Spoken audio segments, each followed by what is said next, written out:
Salut! Salut! Salut! Bienvenue dans un nouvel épisode de French Mornings. Comme vous le voyez aujourd'hui, on est dans un endroit différent. On est à Montpellier, c'est la ville d'Alex. Peut-être que vous le connaissez, Alex, il enseigne le français sur la chaîne French in Plain Sight. Il va nous parler de comment il s'est installé en France et aussi surtout peut-être des chocs culturels, on pourrait dire, que tu as rencontrés en venant ici. Avec plaisir. Première question, qu'est-ce qui t'a amené à choisir la France en fait? Pourquoi tu es venu t'installer en France spécifiquement? C'est une très bonne question et une question simple à laquelle répondre. Pour la langue, j'étais en Australie pendant 1 an. Je cherchais un sens à ma vie, on va dire. Et c'était en Australie pendant mes premières semaines que j'ai rencontré une Française. Et aussi, j'ai découvert l'appli Duolingo. Et bon, pour couper une histoire plutôt longue, à la fin de mon année en Australie, j'avais envie de continuer mon apprentissage et me pousser à parler plus. Et donc, je me suis dit, il faut venir en France. Ce sera toujours à l'étranger, parce que j'adore voyager et je ne voulais pas rester en Angleterre. Mais c'était plus proche de ma famille et je savais que ma mère serait plus contente de te savoir en France qu'en Australie. Parce qu'en Australie, c'est beaucoup trop loin. Et en arrivant en France, est-ce que ça s'est bien passé tout de suite? Ou est-ce que tu as vécu une mauvaise expérience et tu t'es dit, finalement, est-ce que j'ai vraiment fait le bon choix? Écoute, je me suis jamais posé la question par rapport à est-ce que j'avais fait le bon choix ou pas.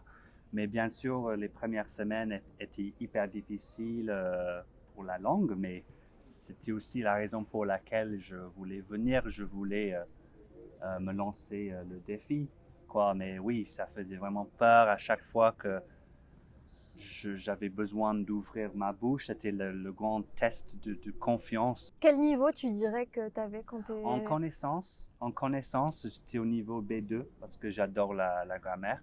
Mais au niveau de compréhension orale, peut-être A2, B1 peut-être. Hein.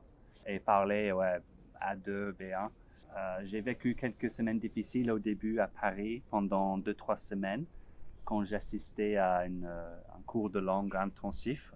Et je me suis rendu compte après une semaine, assez rapidement en fait, c'était pas le parcours pour moi. Mais aussi j'ai eu une expérience qui reste avec moi aujourd'hui. C'est tout bête, hein? Mais la première fois que je voulais commander une pizza, je me suis rendu au Domino's Pizza pour ne pas devoir parler au téléphone. Et déjà ça, c'était difficile. Regarder le mec dans ses yeux et disait que j'avais une commande à récupérer et je ne savais même pas le vocabulaire. Je tremblais et tout. Donc, ouais, ça m'a marqué. C'est les petites expériences. Ouais. Parfois, on pense avoir un niveau et en fait, on se rend compte qu'on n'a pas le vocabulaire des petites choses de la vie qui sont ultra courantes finalement. Oui. Ouais. Il y a le niveau général et puis il y a le niveau de chaque compétence individuelle. En fait, ouais, parce que c'est ce que tu disais tout à l'heure, tu as le niveau de compréhension et tu as le niveau d'expression. Expression écrite, c'est encore autre chose. Donc, c'est beaucoup plus compliqué que ça finalement. Oui. Et j'ai beaucoup de personnes maintenant qui me disent « Alex, j'ai un bon niveau en reading, en compréhension de l'écrit. » En lecture. En lecture, mais et à l'écrit, quand je veux écrire. Mais pour parler et pour comprendre, c'est tellement difficile. Et en fait, c'est logique en fait. Ah oui, c'est normal. C'est normal. Et le français d'autant plus parce que voilà, il y a cette orthographe qui est tellement particulière et qui est pas... qui correspond pas à l'oral, donc ça rend les choses d'autant plus compliquées, ouais, c'est vrai.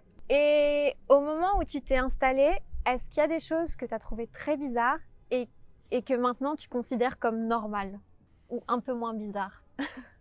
Un peu moins bizarre, je dirais j'ai appris à apprécier le fromage. Ah. En France, il y en a toujours que je ne supporte pas. Si c'est Ouais. hyper bleu, c'est hyper fort, je n'aime pas. Je n'aime pas ouvrir le frigo et sentir le fromage, mais j'apprécie beaucoup plus les différents fromages, le brebis, le chèvre, les plus durs, les plus mous. Voilà. Voilà, il y a beaucoup de saveurs différentes dans le Ouais. fromage et Il y en a j'adore. On n'a pas des ça en centaines, Angleterre. des centaines, ouais.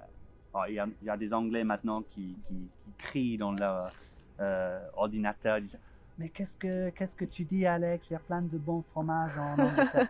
Oui, ok, mais j'ai appris à les apprécier en France. Ouais. On a la culture du fromage quand même. On en mange vraiment, vraiment beaucoup, ouais. Et à part le fromage, il y a autre chose que tu trouvais bizarre quand t'es arrivé? En fait, c'est peut-être quelque chose qu'on n'aurait pas tendance à entendre. Bah, c'est sympa que je peux partager ça, en fait, mais c'est en France, surtout dans le langage courant d'aujourd'hui, on voit beaucoup d'anglais dans le français, Ouais, dans c'est le vrai, nom c'est des vrai. magasins, des établissements, dans le Dans le monde du dans le travail. monde du travail, surtout dans mon milieu, mon ancien milieu de l'informatique, il y a plein. Ah ouais. Mais oui, juste en se baladant dans les rues de Montpellier, on va voir les endroits qui s'appellent par exemple The French Coffee Shop. Ça m'a frappé quand je suis arrivé en France parce que je me suis dit, ma langue n'est pas du tout exotique, c'est le français qui a ce côté-là. Mais eux, les Français, ils aiment bien ce que nous on fait avec le français, mais Oui, avec c'est l'anglais. ça. Et je me suis Ouais. dit, non, c'est pas joli du tout. Et ça aide à voir en fait le monde à travers les yeux d'un Français, quoi. Et c'est intéressant, ouais. Ouais, ouais, c'est vrai. En fait, le fait d'utiliser des mots en anglais, je pense que c'est pour apporter ce côté moderne. Et alors que si on disait le mot en français, ça faisait un petit peu trop traditionnel. J'ai l'impression que c'est pour ça principalement qu'on utilise des mots en anglais, surtout dans le domaine voilà, du travail ou des technologies, etc. Ouais.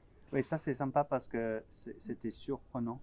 Parce que le stéréotype des Français, c'est qu'ils adorent trop leur langue et ils sont très fiers du français qui n'aiment pas parler anglais. Alors qu'en fait, ils sont plus que contents maintenant de l'intégrer dans leur quotidien. Ouais, c'est vrai. De plus en plus, et dans tous les cas, Je pense qu'il y a, les langues évoluent comme elles évoluent, quoi. Et puis elles s'influencent les il y unes a de les la autres. place Ouais. pour tout. Ouais. Alors, toi, j'imagine que tu retournes en Angleterre encore souvent, quand même, de temps en temps peut-être. Et est-ce qu'il y a des choses que tu trouves vraiment chouettes en Angleterre et que tu aimerais apporter en France ou que tu trouves ah ça manque en France? Rien qui est bon pour la santé. C'est-à-dire? C'est-à-dire tout ce à quoi je pense quand on me pose cette question, c'est de la bouffe. J'adore grignoter, j'adore les trucs avec lesquels j'ai grandi. Ah Donc c'est ouais. pas forcément une mauvaise chose que je n'y ai plus accès. Ouais. Tu vois, Donc c'est plus des choses, des souvenirs d'enfance, un petit ouais, peu du des chocolat, snacks et des tout. chips, Ouais. je parlais de ça avec une pote écossaise la semaine dernière qui habite à Lyon. On parlait du garlic bread. Ah Tu ouais. vois au resto italien en Angleterre, c'est ce que tout le monde commande à côté de sa pizza ou ses pâtes. On a du garlic bread. C'est pas du tout comme ça en France et Ni en Italie. ça nous manque. Ouais, ni en Italie. Alors, bien sûr que non.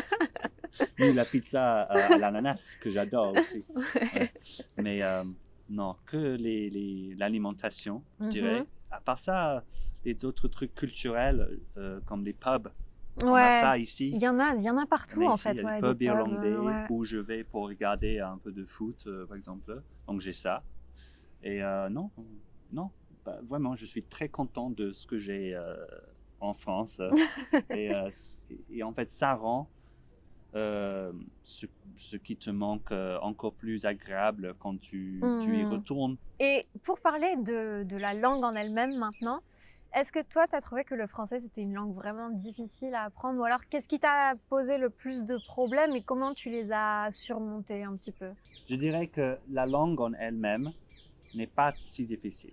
C'est des règles, c'est de la logique et j'adore déchiffrer le problème. Voilà, parce que je suis ancien informaticien, je suis quelqu'un avec une façon de penser très logique. Mais les challenges, les défis qui te sont posés en tant qu'apprenant, en tant que quelqu'un qui parle une langue étrangère, surtout en France aussi, ça te pose des problèmes sociaux auxquels tu ne t'attendais pas forcément au début parce que tu sais pas à quoi t'attendre quand tu commences à parler une nouvelle langue pour la première fois, surtout si c'est ta première langue étrangère. Oui. Et donc, j'ai beaucoup grandi en tant qu'homme, personne, depuis que je suis là. Mais la langue en elle-même, pas difficile, non. Parce qu'elle est très proche de l'anglais. Et c'est juste fascinant à quel point ça peut être difficile, même avec toutes ces similarités entre nous deux langues. Oui. Quand je pense à la possibilité d'apprendre le japonais ou le chinois, je me dis, est-ce que j'arriverai?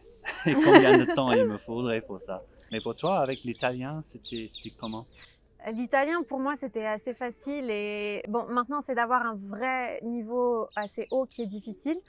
Mais par rapport au français, tu pars avec les mêmes bases, en fait, quasiment. Donc, ça a été assez simple de démarrer. Après, voilà, avoir un niveau assez bon, assez haut, c'est quelque chose qui est un peu plus difficile. Mais en fait, le français, ça donne des bonnes bases pour apprendre d'autres langues, en fait, qui sont peut-être un peu plus simples. Oui. Mais ce que je dis souvent aux gens qui me disent « Ah, est-ce que tu penses que je devrais apprendre le français parce que ça m'a l'air difficile et tout ça ?» Je dis « C'est pas vraiment une langue qui est difficile. C'est la phonétique qui est difficile et qui fait que les gens se disent « Je vais jamais rien comprendre. » Si vous commencez par travailler sur la phonétique, apprendre à écrire, plutôt apprendre à lire et donc apprendre à écouter, après, ça va tout seul. Enfin, faut travailler, mais Ouais. enfin, faut passer du temps. Mais en tout cas, commencer par la phonétique, c'est peut-être une meilleure façon d'aborder la langue. Ouais, c'est ce que je dirais. Parce que comme ça, tu seras plus prêt à, tu comprendras plus rapidement Voilà. une fois que tu commences à interagir avec les personnes. Ouais, tu sauras mieux lire, tu pourras voir des mots et savoir tout de suite comment ça se prononce parce qu'il y a des règles quand même. C'est pas complètement au hasard non plus. Moi, je pense qu'il faut commencer par bien étudier la phonétique avant de se lancer dans des choses peut-être plus compliquées. Mais c'est juste mon avis. Et si je peux apporter ma pierre à l'édifice. Oui, très bonne expression, bien placée. Merci à Aline de The Bee Boost et ses interviews sur son podcast pour m'avoir appris ça. Mais oui, je dirais que si je recommençais, je me mettrais beaucoup plus tôt à fond à la compréhension de l'oral. Et ne pas trop à la grammaire. Parce que j'adore la grammaire, mais je trouve que j'ai appris hyper lentement en me concentrant dessus depuis le début. Donc c'est important de faire ce qui te plaît. C'est important aussi de ne pas oublier que la langue est beaucoup plus que des règles et des exceptions. Ouais. Moi, je suis assez d'accord. Et vu qu'on parle justement de tout ce qui est un petit peu plus façon d'apprendre et tout ça, toi, donc maintenant, ton métier à plein temps, c'est professeur de français? Coach. Coach de français, ok. Et comment t'en es venu à enseigner le français? Depuis que je suis en France, même avant, je cherche un moyen de gagner ma vie en faisant quelque chose que j'adore. Déjà, ça, c'est le premier point important. Je veux aussi passer mes journées à faire ce qui me plaît. Et vu que j'avais trouvé cette passion très personnelle, qui est apprendre le français et apprendre sur moi-même aussi, je me suis dit, ce serait top si je pourrais mélanger les deux. Ça avec le côté professionnel.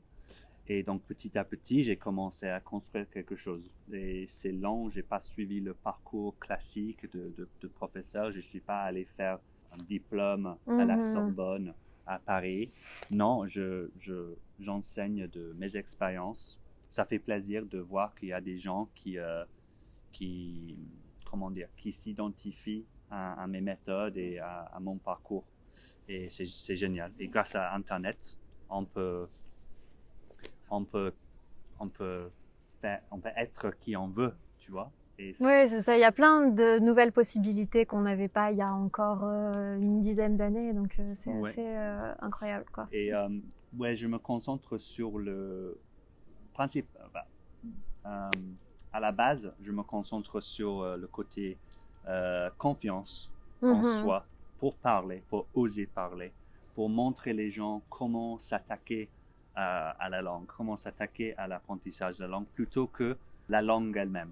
Voilà, parce que il y a plein d'endroits où tu peux t'améliorer là-dessus, mais là, c'est ça ce qui me passionne. Aider les gens qui se sont bloqués dans leur apprentissage pour converser, pour parler avec plus de fluidité et confiance en eux-mêmes. Et maintenant, je donne des cours de grammaire aussi, parce que j'adore la grammaire, comme j'ai dit, et je trouve que les gens apprécient ma façon d'expliquer en faisant des connexions avec l'anglais. Voilà. Oui, j'imagine que ça doit rassurer beaucoup de personnes qui se disent « Ah, si il a pu apprendre en parlant à la base la même langue que moi, évidemment, tu t'identifies Bien sûr. Et tu te dis « Ah, c'est possible !» Tout à fait. Tout est possible. Surtout, je vais dire especially, surtout quand on voit des gens qui ont atteint ce que nous, on veut atteindre. Oui. Ouais. Bon, je pense qu'on a fini. On va continuer la balade dans Montpellier parce que si vous ne le savez pas, on a fait un petit tour juste avant. J'ai découvert plein d'endroits super chouettes. On va continuer et vous pourrez voir la vidéo sur la chaîne d'Alex. Donc, on rappelle le nom, French in Plain Sight. Parfait. Et je vous dis à très bientôt dans une nouvelle vidéo. Ciao. À très bientôt. Merci Elisa. Avec plaisir.